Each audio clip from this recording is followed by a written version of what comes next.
గారు వేములవాడ దగ్గర మాట్లాడి దిగి కారు ఎక్కక ముందే నేను ప్రెస్ మీట్ పెట్టి చెప్పిన పత్రికలు ఎక్కువ రాయలేదు, అది వేరే విషయం.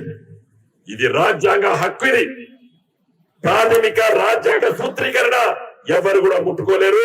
ఎస్సీ ఎస్సీ సోదరులారా, ఆ ఇద్దరు రాజకీయ పార్టీలు ఓట్ల కోసం మాట్లాడుతున్నారు కానీ మీ హక్కుల్ని ఎవరు ముట్టుకోలేరు. ఎవరైనా దాని గురించి మాట్లాడదలుచుకుంటే పార్లమెంట్ లో గొంతు ఇచ్చుకొని మాట్లాడేటువంటి నాలాంటి వాడు కావాలి. ఎందుకంటే నేను 3 సంవత్సరాలు చదివిన రాజ్యాంగాన్ని, లా కోర్సు చదివిన, నాకు స్పష్టమైన అవగాహన ఉన్నది అలా. కాబట్టి మిత్రులారా, నేను ఒకే కోరిక కోరుతున్నాను. నేనేం చేయబోతున్నా, చెప్పని చాలా చేస్తా. నేను కేసీఆర్ గారి నాయకత్వాన రేపు చెప్పదలుచుకున్నాను.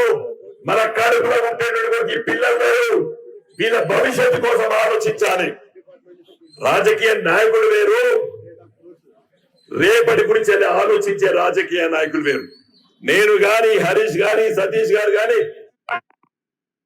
కూడా మేము రాజకీయాలు పదవుల కోసం ఆలోచించే వాళ్ళం కాదు, రేపటి తరాల గురించి ఆలోచించే వాళ్ళం మేము. కాబట్టి ఈ పిల్లల కోసం నేను రేపు గెలిచిన తర్వాత తప్పనిసరిగా గెలుస్తున్నామని, గెలిచిన తర్వాత మన పిల్లలు BA, MA, BSc, MSc, BCom, MCom, BTech, MTech డిగ్రీలతో కొన్ని ఉద్యోగాలు వస్తాయి. ఇలా నైపుణ్యత విద్య కావాలి, వృత్తి విద్య కావాలి. దానికోసం నేను అప్పుడు ఎంపీ ఉన్నప్పుడు సింగపూర్ లో ఒక ఇన్స్టిట్యూట్ చూస్తున్నాను, ఇన్స్టిట్యూట్ ఆఫ్ టెక్నికల్ ఎడ్యుకేషన్. వీళ్ళు కేబినెట్ మంత్రులు ఉన్నప్పుడు, నేను ప్రణాళిక సంఘ ఉపాధ్యక్షుడు ఉన్నప్పుడు అది తెలంగాణకు రావడానికి నేను ప్రయత్నం చేస్తా. రేపు ఎంపీ అయిన తర్వాత ఢిల్లీలో అనుమతులు తీసుకొని మన కరీంనగర్ లో అలాంటిది ఒకటి పెద్దది పెడితే ఈ పిల్లలకు మంచి ఉద్యోగ అవకాశాలు వస్తాయి. దేశంలో విదేశాలలో కూడా మంచి ఉద్యోగ అవకాశాలు వస్తాయి. కాబట్టి గట్ట ఆలోచించని ఎన్నుకుంటారా? బుక్కలు వెళ్తే మసీదు, గుండెళ్తే గుడి అని చెప్పి ఏ వారం, మంగళవారం, సోమవారం అని మాట్లాడేటువంటి ఎంపీని గెలిపిస్తారా అని ప్రజల దగ్గరికి మనం వెళ్దాం, మాట్లాడదాం. నాకు ఓటు వేయడానికి సిద్ధంగా ఉన్నారు. మరి మన రాష్ట్రం మార్పు అని చెప్పి కాంగ్రెస్ పార్టీ గెలిపించడము, అన్ని విషయాలు కూడా హరీష్ గారు చెప్తారు. ఎండ బాగా కొడతాను కాబట్టి నేను ముగిస్తున్నాను. జై తెలంగాణ. కారు గుర్తుకే, కారు గుర్తుకే.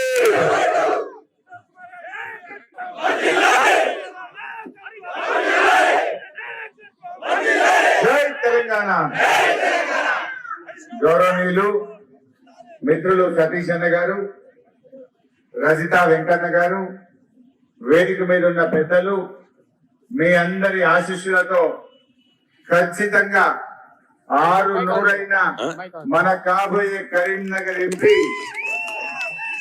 వినోద్ అన్న గారికి, అదేవిధంగా ఇంత ఎండలో కూడా వినోద్ అన్నను ఆశీర్వదించడానికి వచ్చిన మా హుస్నాబాద్ అక్క చెల్లెలకు, అన్నదమ్ములందరికీ శిరస్సు వచ్చి నమస్కారం తెలియజేస్తాను. సోదరులారా, ఒకటే ఆలోచించండి. హుస్నాబాద్ అంటే కేసీఆర్ కు చాలా ఇష్టం. హుస్నాబాద్ అంటే మన గులాబీ పార్టీకి ఎంతో సెంటిమెంట్ ఉన్న నియోజకవర్గం.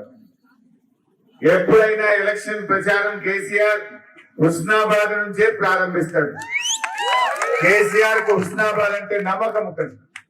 అందుకే ఇవాళ హుస్నాబాద్ రెవెన్యూ డివిజన్ చేసిండు కేసీఆర్, హుస్నాబాద్ కు డిఎస్పీ ఆఫీస్ ఇచ్చిండు కేసీఆర్, హుస్నాబాద్ కు గౌరవెల్లి ప్రాజెక్టు ఎంత ముఖ్యమో దాన్ని 8 టీఎంసీలకు పెంచి గౌరవెల్లి ప్రాజెక్టు పూర్తి చేసి నీళ్లు పోసి చూపించిండు కేసీఆర్.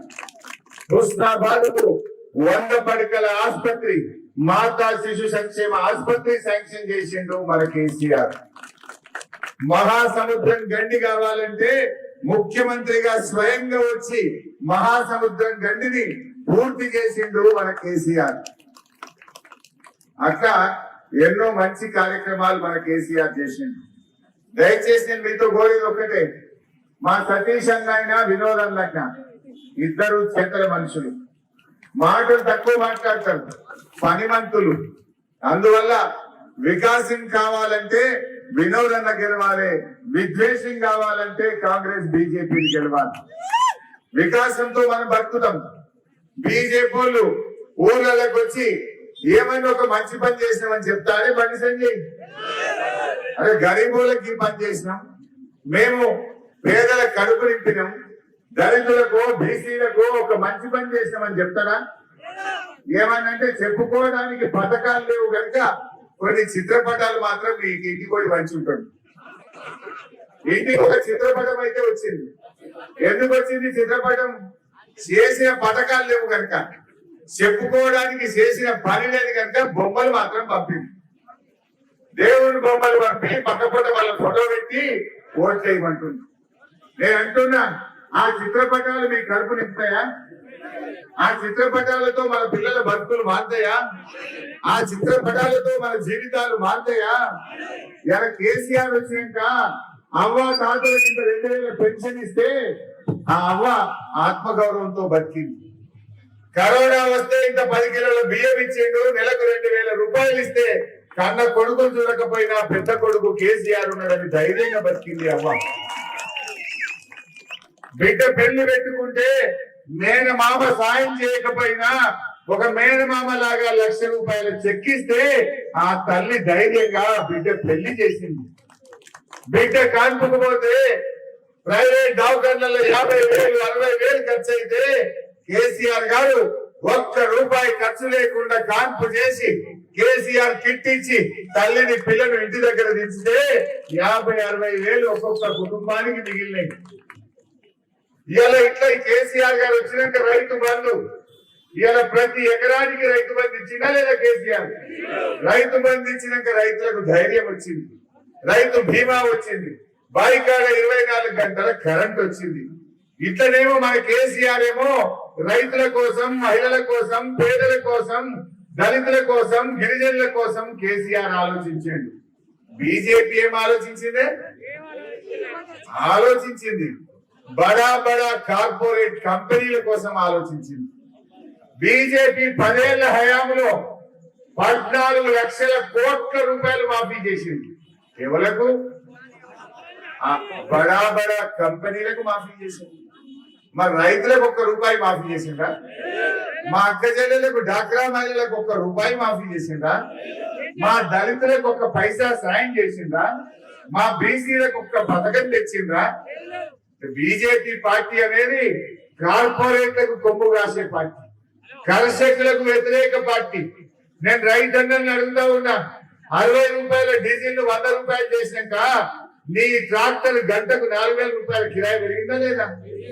బీజేపీ రాకముందు 2,000 ఉండే కిరాయి, బీజేపీ వచ్చినాక 4,000 రూపాయలు అయింది గంటకు. వరి కోత మిషన్ 1,200 ఉండే బీజేపీ రాకముందు, బీజేపీ వచ్చినాక 2,200 అయింది. కాలేదా? ధరలు పెంచింది బీజేపీ, రైతులను ఉసురు పోసుకున్నది బీజేపీ. నీ బాయి కాడ మీటర్ పెట్టమన్నది కేసీఆర్, పెట్టలేదు. నాకు తెలిసి ఇప్పుడు కాంగ్రెస్ వాళ్ళు పెట్టారు. మనకు వాడు ఆశ చూపిండు, నువ్వు మీటర్ పెడితే 25,000 కోట్లు ఇస్తా అన్నాడు. కేసీఆర్ ఒక పూట అన్నం తక్కువ తిన్నా సరే నేను మీటర్ పెట్టాను ఆపిండా లేదా కేసీఆర్? మరి కార్పొరేట్లకు కొమ్ము కాసే బీజేపీ కోటేస్తారా? మీ ఇంట్లో బొమ్మలు పెంచి ఆ బొమ్మలు చూస్తే ఓటేస్తారా? ఆ బొమ్మలు మీ కడుపు నింపుతాయా? ఆ బొమ్మలు మీ పిల్లల బతుకులు మారుస్తాయా? ఆ బొమ్మలు హుస్నాబాద్ కు మేలు చేస్తాయా? అరే నువ్వు వచ్చినావు, మా అక్కనపేటకి ఏం చేసినావు, మా కోయడకి ఏం చేసినావు, మా బిందేరపల్లికి ఏం చేసినావు, మా హుస్నాబాద్కి ఏం చేసినావు? ఒక్క పని చెప్పొచ్చు కానీ. అరే నువ్వు గెలిచి 5 ఏళ్ళ బండి సంజయ్ పైసా పని చేస్తే చెప్పమని. అరే హుస్నాబాద్ లో మా సతీష్ అని అడిగితే నేను కోట్ల రూపాయలు తెచ్చి గల్లీ గల్లీ సీసీ రోడ్ పోయలేదా? రూపురేఖలు మార్చలేదా? మీ ట్యాంక్ బండ్ పనులు మంచిగా చేయలేదా? మీ డిపోను పునరుద్ధరించి మళ్ళా కొత్త బస్సులు తెచ్చి హుస్నాబాద్ డిపోకు పూర్వ వైభవం దిగలేదా? ఆలోచించండి. సర్దిది దేవుడు తెలవాలి. ఏం చేసింది బీజేపీ అంటున్నా? అరే దేవుడు అంటారు, దేవుడు మనకు లేడే. దేవుడు గుండెలో ఉంటాడు, దేవుడు హృదయంలో ఉంటాడు, దేవుడు అందరి వాడు. దేవుడు ఒక పార్టీకి ఉంటాడు. అయింది కేసీఆర్ లెక్క 1,000 కోట్ల రూపాయలతోని మన డబ్బులతోని ఇంత పెద్ద గుడి కట్టిన ముఖ్యమంత్రి భారతదేశంలో ఎవరు ఉన్నాడు? యాదాద్రి 1000 కోట్లతో యాదాద్రి లక్ష్మీనరసింహ స్వామి గుడి కేసీఆర్ కట్టిండు. ఎవరైనా కట్టిండా కేసీఆర్ లకి భారతదేశంలో? బీజేపీ కట్టిండా, కాంగ్రెస్ కట్టిండా? కేసీఆర్ లెక్క శతచండి హోమం చేసిన ముఖ్యమంత్రి ఉన్నాడు ఈ భారతదేశంలో? కేసీఆర్ ఒక్కడే చేసింది. ఆయన రాముల గుడి బీజేపీ కట్టిందా? అది ట్రస్ట్ కట్టింది, మనందరి పైసలతో కట్టింది. నేను కూడా 2 లక్షల రూపాయలు ఇచ్చిన, మా సతీష్ అన్న కూడా 2 లక్షలు ఇచ్చింది. మనం అందరం ఇస్తే కట్టింది పట్టుకొని మాకు దేవుడి మీద మనకు లేదు అభిప్రేమ. మీరు కూడా ఇచ్చిండ్రు. మన అవన్నీ ప్రజల సొమ్ము, ట్రస్ట్ సొమ్ము, వాళ్ళు మేము కట్టామంటారు. మనం అందరం నేను ఇచ్చిన 2 లక్షల జీతం, 1 నెల జీతం ఇచ్చిన. మా రవీంద్ర అన్న కూడా ఇచ్చిండ. అయితే ఈరోజు ఆలోచించండి, నేను మీతో కోరేది వికాసం కావాలి. వినోద్ అన్న ఒక మేధావి, ఒక విద్యావంతుడు, ఎంపీగా 2 సార్లు పనిచేసిండు, చాలా అనుభవం ఉన్న వ్యక్తి. ఆయన తన కోసం కాదు ప్రజల కోసం పనిచేసే మంచి మనిషి వినోద్ అన్న.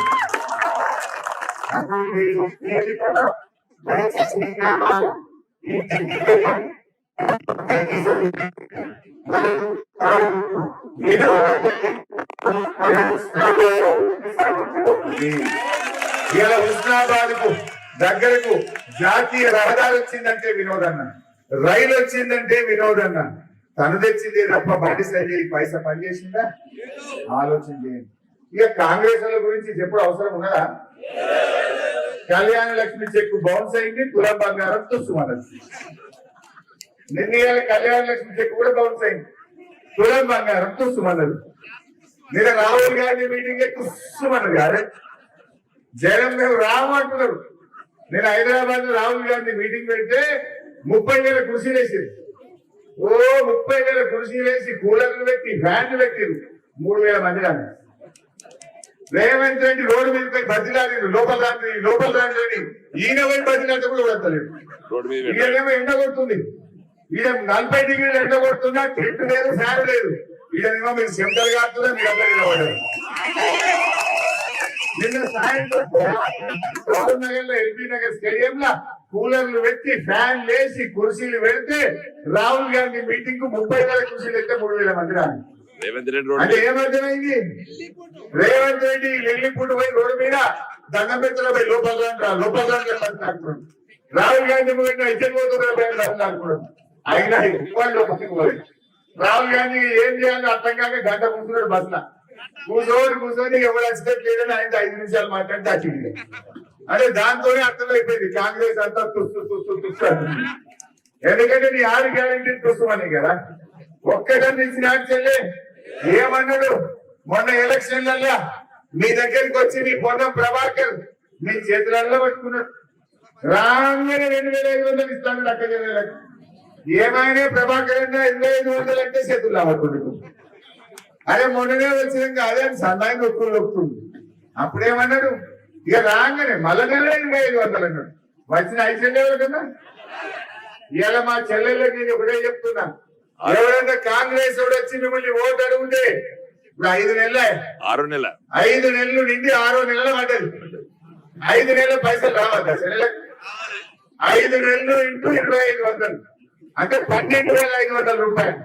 కాంగ్రెస్ ఎవరైనా ఓటు అడిగితే బిడ్డ 12,500 అది పెట్టిన తర్వాత ఓటు అడుగుని చెప్పాలి.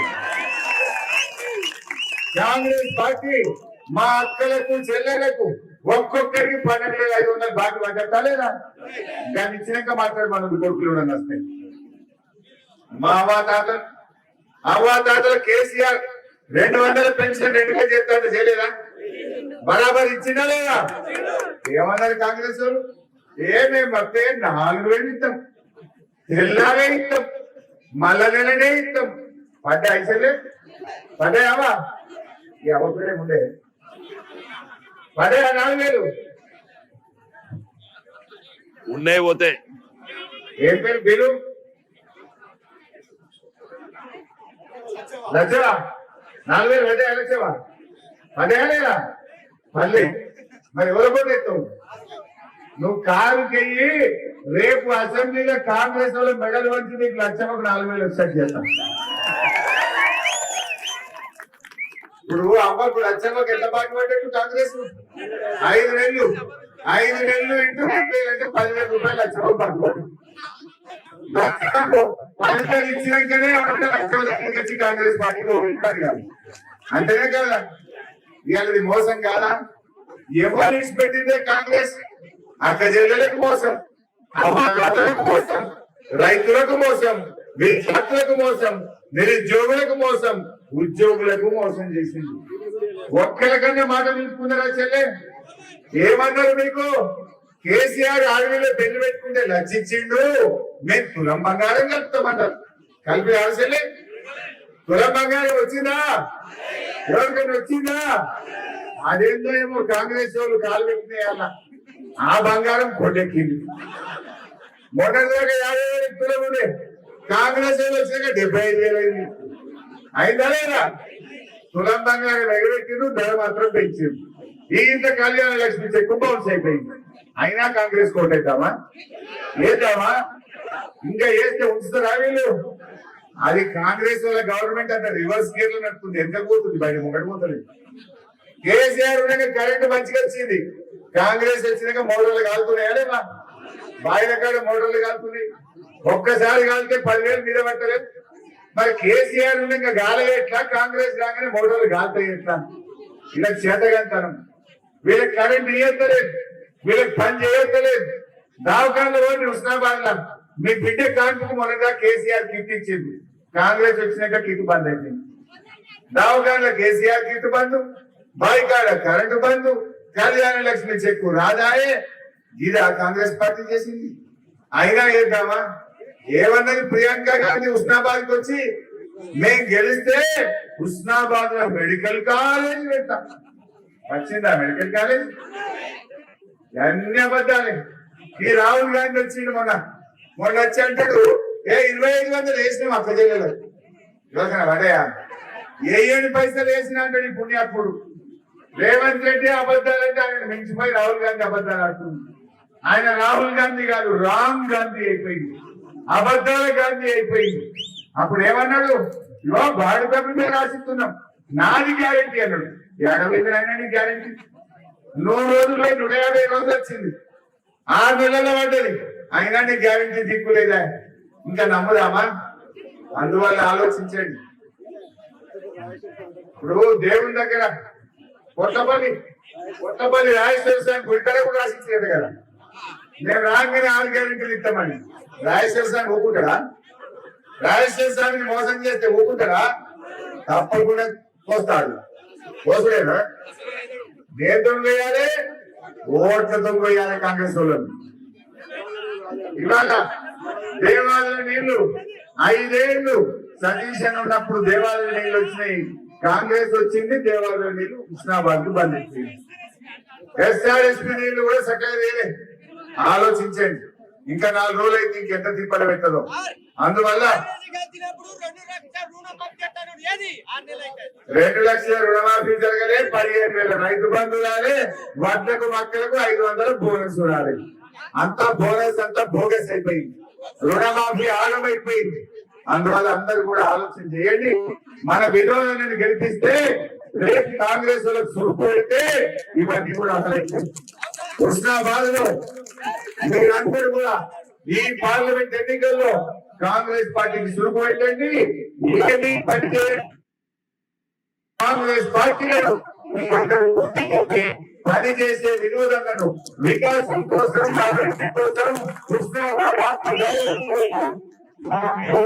గెలిపించుకోవాలని పేరు కోరుతా ఉన్నాను. 2 రోజులు కష్టపడండి. 2 రోజులు మీ ఇంటింటికి పోయి 6 గ్యారెంటీల పేరు మీద బాండ్ పేపర్ బౌన్స్ చేసిన కాంగ్రెస్ కు బుద్ధి చెప్పే విధంగా మీరు ఇంటింటికి పోయి చెప్పాలి. ఇవాళ బీజేపీ ఆయన బండి సంజయ్ గారు బొమ్మలు మంచి ఓట్లేయమంటుండు. బొమ్మలకు కాదు ఓట్లేసేది, పనిచేసేవాళ్ళకి ఓటేయాలి. నీ కడుపు నింపిన వాళ్ళకి ఓటేయాలి, పేదల కోసం పనిచేసిన వాళ్ళకి ఓటేయాలి. బండి సంజయ్ ఓటేస్తే అంత ఉన్నదే అయిపోతుంది. అందువల్ల ఈ ఎన్నికల్లో మన వినోదను ఆశీర్వదించడానికి అక్క చెల్లెళ్ళు, అన్నదమ్ముళ్ళు, రైతన్నలు, మా ఎస్టీ అక్కలు చెల్లెళ్ళు, తమ్ముళ్ళు అందరూ కూడా ఇవాళ కాంగ్రెస్ ఓటేయాలని చెప్పి నేను మీ అందరినీ కోరుతా ఉన్నాను. ఓటేద్దాం.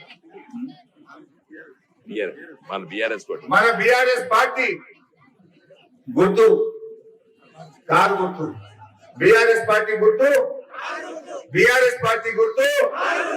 ఆ కారు గుర్తు మీద వినోద్ అన్నది 3వ నంబర్. 3వ నంబర్ మీద వినోద్ అన్న గారి కారు గుర్తు కొట్టేసి దీవించండి. మా ముస్లిం మైనార్టీలు కూడా ఆలోచించండి. ఇక్కడ కాంగ్రెస్ 3rd ప్లేస్ లో ఉన్నది. కరీంనగర్ లో కాంగ్రెస్ 3rd ప్లేస్. అది గెలిచే సవాలే లేదు.